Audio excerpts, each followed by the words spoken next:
Good morning friends, মই কবিতাই পুনৰ নতুন এটা ভিডিঅ'লৈ আপোনালোক সকলোকে স্বাগতম জনাইছোঁ। আজি সোণমানুহ স্কুল বাছ আহিব, এতিয়া বাছত উঠাবলৈ আহিছোঁ। তাক খুৱাই বুৱাই আজৰি কৰি টিফিন ভৰাই দিলোঁ। এতিয়া স্কুলৰ বাছত উঠাম। এতিয়া ল'ৰাক স্কুলত গাড়ীত উঠাই মেলি এটা সুন্দৰ মই চাটনি, নাৰিকলৰ চাটনি ৰেচিপি আপোনালোকৰ লগত আজি শ্বেয়াৰ কৰিম।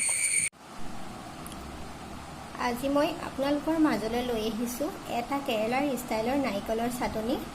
ইয়াত লৈছোঁ মই মিডিয়াম চাইজৰ নাৰিকল এটা কাটি তাৰ এফাল লৈছোঁ আৰু ৰচুন লৈছোঁ ৩-৪ ফুটামান আৰু লগতে লৈছোঁ আদা আৰু লৈছোঁ জলকীয়া 4টা। এতিয়া সকলোখিনি মই এটা মিক্সি বাটিত ভৰাই লওঁ। এয়া সকলোখিনি মই এটা মিক্সি বাটিত ভৰাই ল'লোঁ।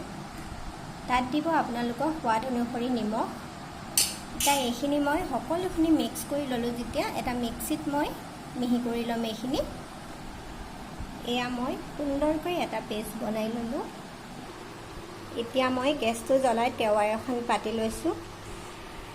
টেৱাখনত মই অলপমান মিঠাতেল দিলোঁ। তাৰপিছত দিছোঁ সৰিয়হ আৰু নৰসিংহৰ পাত। এয়া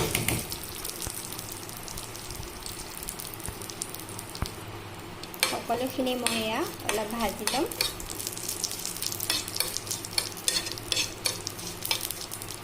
তেল অলপমান ব্যৱহাৰ কৰিব, বেছি ব্যৱহাৰ নকৰিব।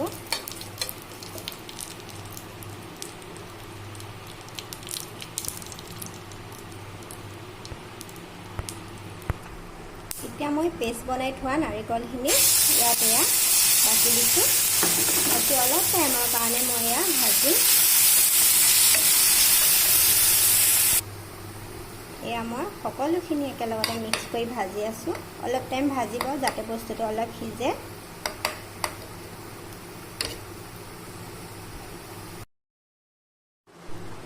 এয়া মোৰ চাটনি ৰেডি হৈ গ'ল।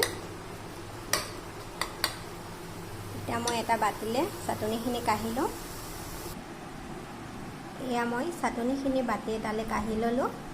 আৰু যদি আপোনালোকে আজি মোৰ ভিডিঅ'টো চাই ভাল পালে লাইক কৰিব, শ্বেয়াৰ কৰিব, ছাবস্ক্ৰাইব কৰিব আৰু আপোনালোকে এবাৰ এই চাটনিবিধ ট্ৰাই কৰি চাব।